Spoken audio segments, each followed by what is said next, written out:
Now, for those of you who don't know a lot of neuroanatomy, this is kind of a rendition of a human brain. So I can clarify this for you here.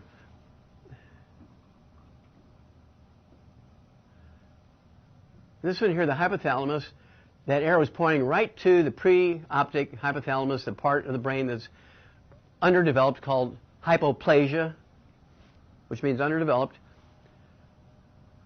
And when it's underdeveloped, they're going to be a homosexual male or a gay male or a lesbian female. It's predictable as gravity. You can count the cells and you know. Okay.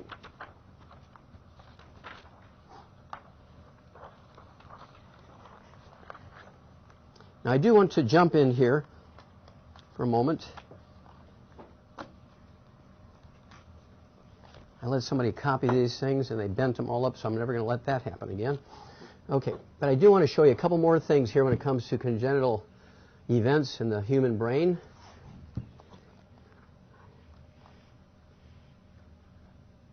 I think it's important for you to know this because we're the parents and grandparents.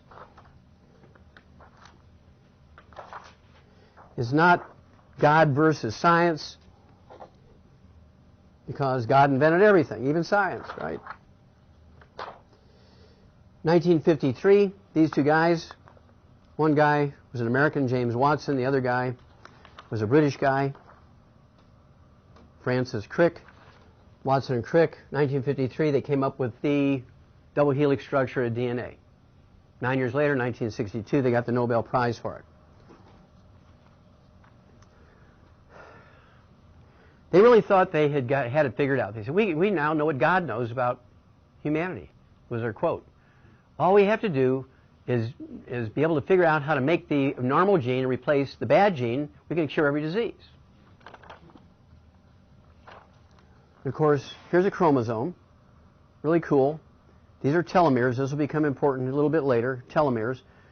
Okay, these determine how often this chromosome will be able to duplicate. Okay, as it duplicates, these get shorter and shorter. And one of the things for longevity is to figure out how to keep them from getting shorter and shorter. Okay, so remember that. But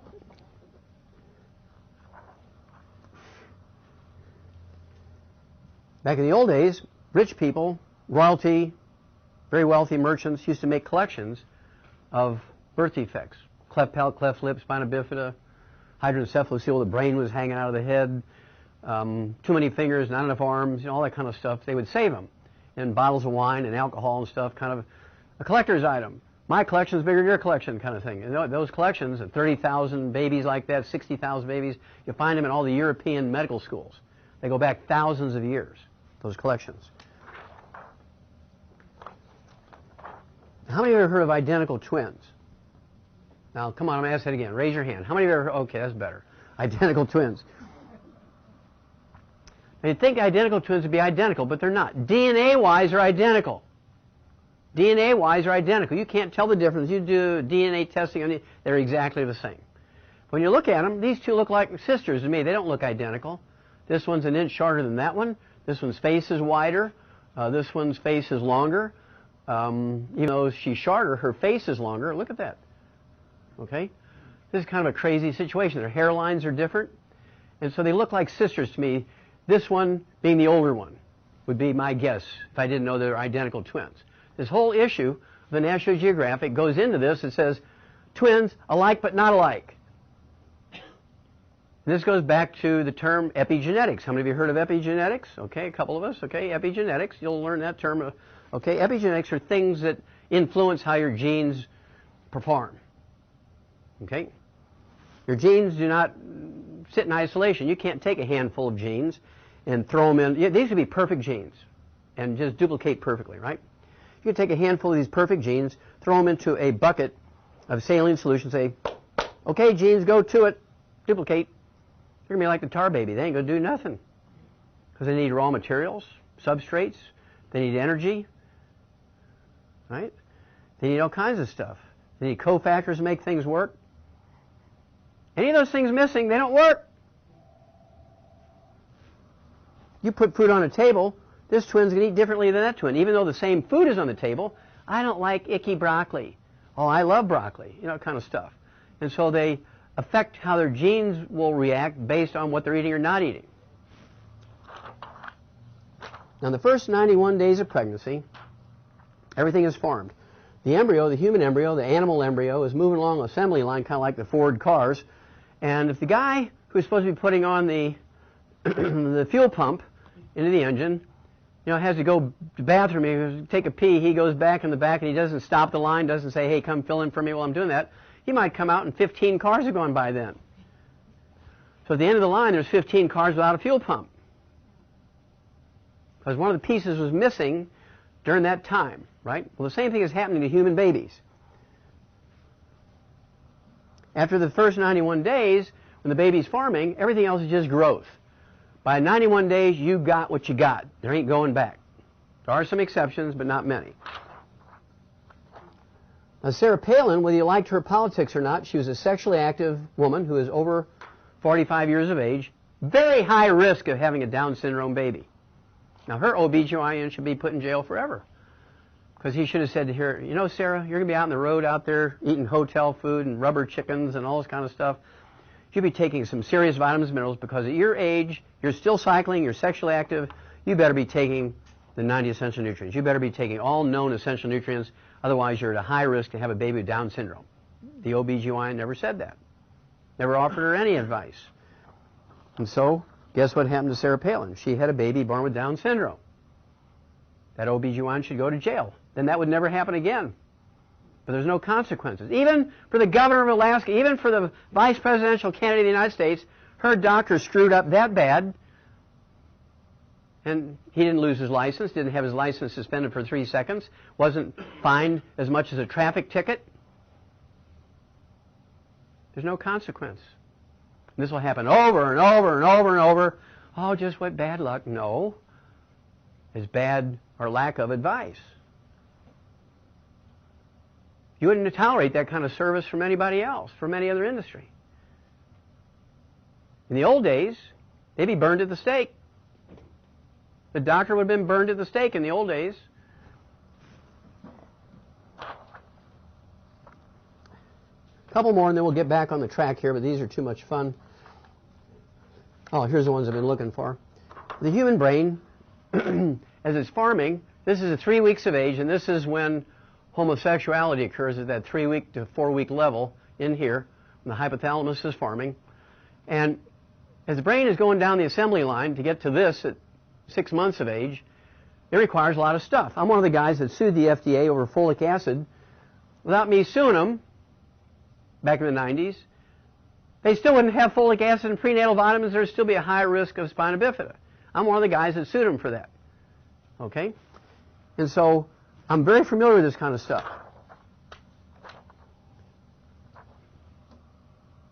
Cerebral palsy, totally preventable. This is an underdevelopment of the cerebellum, the part of the brain that deals with the fine motor movement. And you'll notice that people with cerebral palsy is kind of a spectrum. You get them that are barely affected, and it takes a professional neurologist to tell you that they got cerebral palsy. I mean, they might just kind of walk funny, and you think, God, that kid's already dancing. But they already have some early stage of cerebral palsy. Now, when a child is born, a normal baby, 6, 7, 8 pounds, their cerebellum is part of the brain that affects fine motor movement. It should be the size of a small tangerine.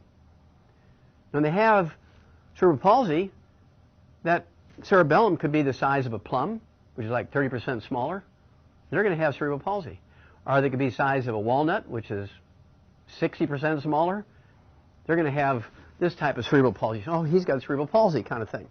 And then you get this 11-year-old girl who has catastrophic cerebral palsy. The only thing she can move is her eyes. It costs $1 million a month to care for her. Between all the physical therapy and the speech therapy and this therapy and feeding tubes and enemas because she can't have a bowel movement, all this stuff. Plus, you know, a $100,000 machine so she can kind of, with one finger, move herself around, run over the chickens because she can't steer it very good and all that kind of stuff. This is because the mother was missing just a few pennies worth of stuff before pregnancy. Somebody needs to go to jail here. This just goes on and on and on and on. Now, her cerebellum, you can actually look, the CAT scan, the size of a pea.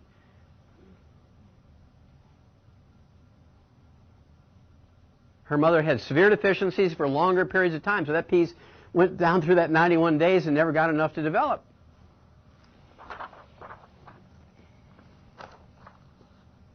And again, for those of you who don't know the anatomy, there's a cerebellum right here. Okay? This is this piece here. That's the piece that doesn't develop when you have cerebral palsy. Varying degrees of severity. This is one of my favorite slides. Everybody knows about belly button hernias. This kid's born with one the size of a walnut. You give him a hypnotic, not enough to put him under general anesthesia, but just enough to make him kind of drug-induced intoxication. You give him some local anesthesia, and in 10 minutes' time, this is easily dealt with.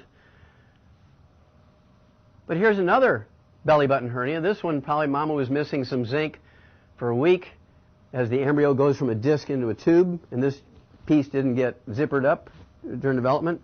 Well, here's one. These two, next two, were on the autopsy table. These are, I'm a pathologist, so I see crazy stuff like this. This one, there was no skin over the belly button hernia, and the stomach and the spleen and some of the intestines were hanging out. And of course, it caused that child to life. It was a perfect baby, nothing wrong with that baby except a little belly button hernia. And the muscles incarcerated that circulation and all that stuff, and the baby dies of circulatory shock during the birth process. And here's one that's really wild. Same thing on the autopsy table. Here, the liver, the stomach, the spleen, all the intestines are out. That's a catastrophic belly button hernia. Totally avoidable. The OB/GYN didn't have his license suspended for 3 seconds.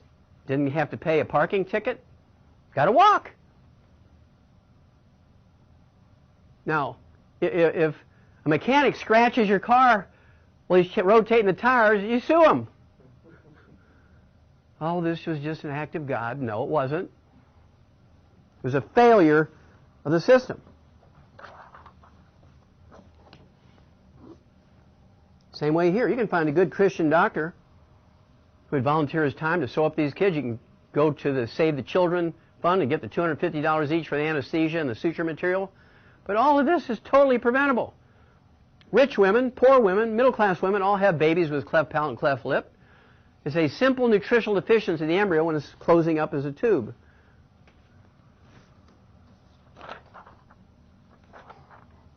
How many of you have heard of babies being born deaf, congenital deafness?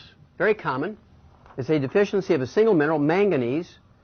I don't know, there must be 200 studies on this back in the 50s and 60s. We know for a fact, as predictable as gravity, you can prevent congenital deafness and certain types of things that would look like cerebral palsy, called congenital ataxia, because the semicircular canals in the ears are all damaged from a lack of one mineral, manganese. Not magnesium, but manganese. There's a lot of prenatal vitamins that don't have manganese in them. Well, here's what the medical system is looking for. They're looking to decode the genes. There's 100 papers that show very clearly that this is caused by a manganese deficiency in the first few weeks of pregnancy. They're looking for the gene. Why? Because that's where the bucks are at.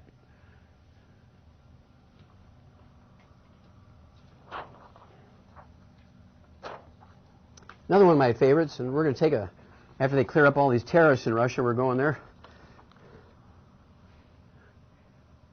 Beautiful little kids.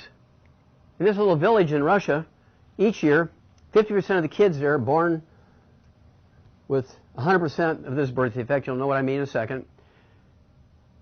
25% are born with 25% of this birth defect, and the other 25% are born with a different type of variation on this birth defect.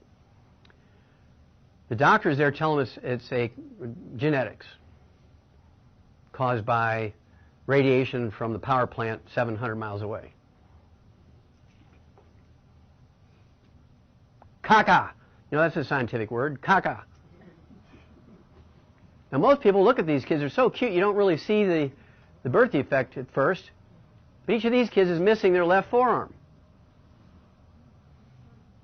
In that village, 50% every year, they're born with both forearms missing. 25% are born with their left forearm missing, 25% are born with their right forearm missing. Now, genetics don't work that way. Now, if they're all born with their right forearm missing, you could say, well, it has the possibility, it has a look of genetics, but I guarantee it wouldn't be. But, you know, you could say that. But this variation, it's not. You just fourth grade biology, you know it's not. You need to spend millions of dollars trying to do tests. Okay? And so, in the near future, maybe when I'm 100 years old, we'll retire, and we'll go to Russia, and we'll take enough nutrients for all these sexually active women who are in the childbearing years, and give them a year's supply of this stuff.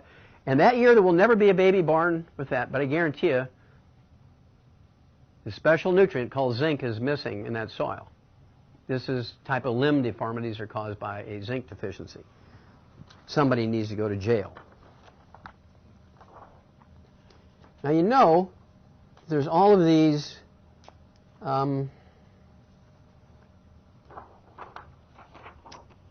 genetic screening tests. There's 850 of them. These biotech companies. I mean, there's a lot of biotech companies in California. Come up with all these tests for genetic diseases, right? There's a whole class of people now called patients in waiting. How many of you have heard of patients in waiting? These are ones that are diagnosed 10, 15, 20, 30, 40 years ago, diagnosed with one of these screening tests as having this birth defect, and they were going to die within a year or 5 years or develop the birth defect.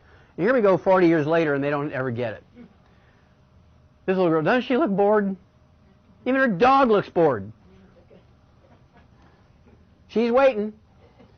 Her parents won't let her do anything because they were told that she had the genetics for cystic fibrosis. Nah, didn't happen.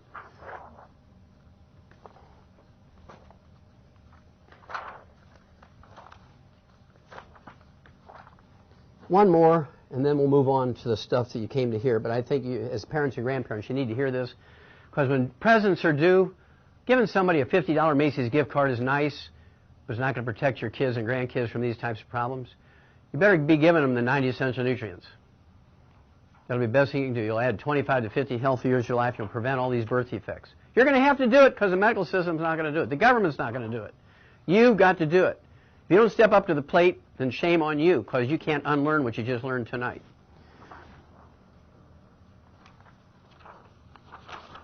Okay, this will be the last one, because you'll get the drift. This fellow here, an eye doctor, very successful eye doctor, very, you know, he's an elder in the church and all this kind of stuff, and filled in for the pastor, good Christian man, had family. He volunteered his time for the Lions Club and raised money for eyeglasses and eye surgeries and all this kind of stuff, and did the Rotary Club and et cetera, et cetera, et cetera. When his youngest child, I reached 18 years of age, he went to Denver and had plastic surgery and became a she. Up here, he was a she, a preoptic hypothalamus. He knew that when he was 6 years old. But down here, he was a male. He was genetically a male, but because Mama was missing something, up here, he was a female. So went and had the surgery and became a female. Had to go to federal court to be able to play tennis in a world league as a female, because he had the DNA of a male. But he won in court. Kind of interesting stuff.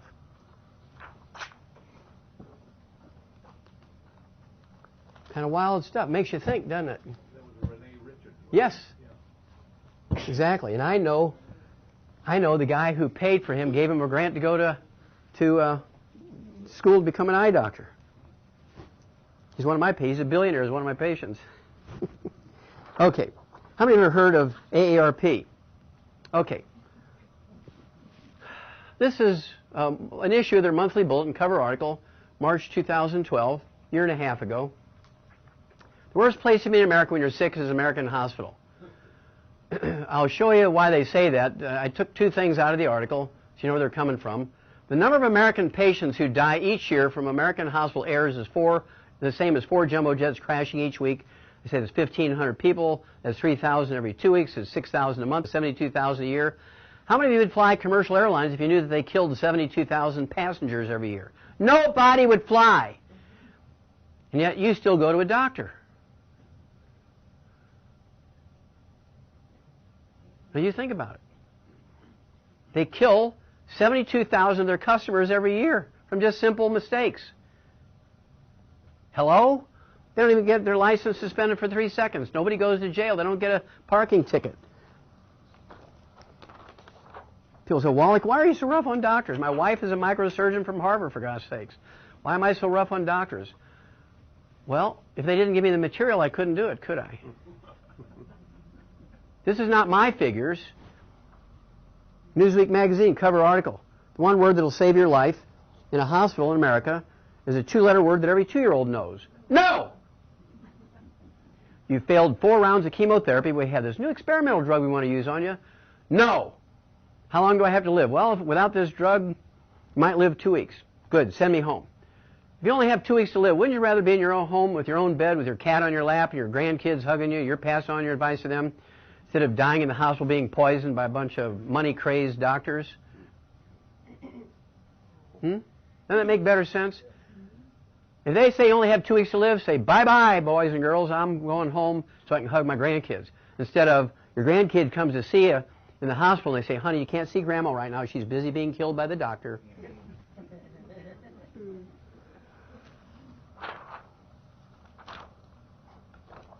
This is my favorite of all favorites because they list the source of all their information.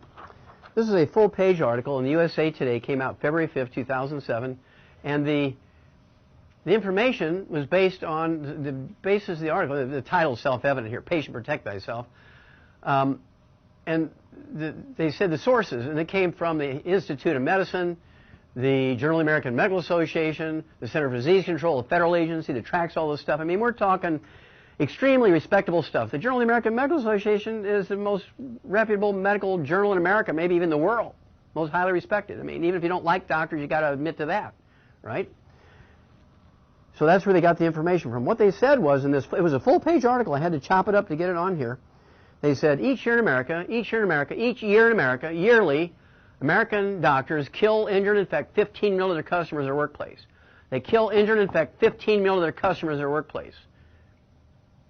American doctors kill, injure, and infect more people each year in America than the mafia has in 1,000 years.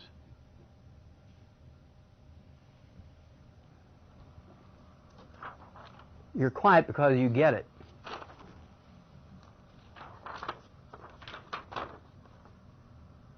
Let's see.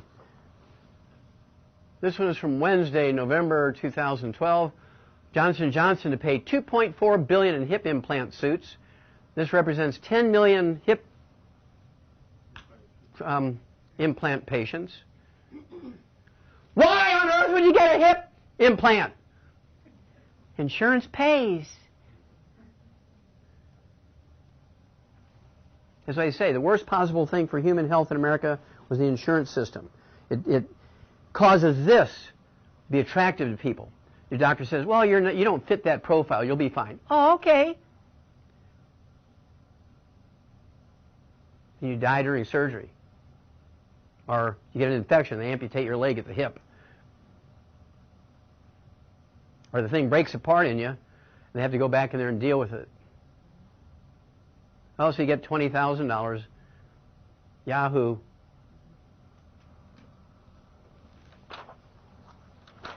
There's another one of my favorites because it deals with animals and people. Remember, I'm a veterinarian and a physician. This one is from the Center for Disease Control, that federal agency, again, that tracks this kind of stuff, CDC. Remember I said earlier that according to the Journal of the American Medical Association, the Center for Disease Control, each year in America, medical doctors kill, injure, and infect 15 million of their customers in their workplace. Infections in hospital. This does not include infections from private practices and group practices and all that kind of stuff. Just hospitals each year, according to the CDC, medical doctors infect 2 million people, of which 90,000 die every year. This is a yearly figure. 90,000 die from the infections inflicted upon their customers in their workplace. What would happen to Taco Bell if they were to infect and kill 90,000 customers? They wouldn't be open for 3 breaths. I mean, they would be gonzo.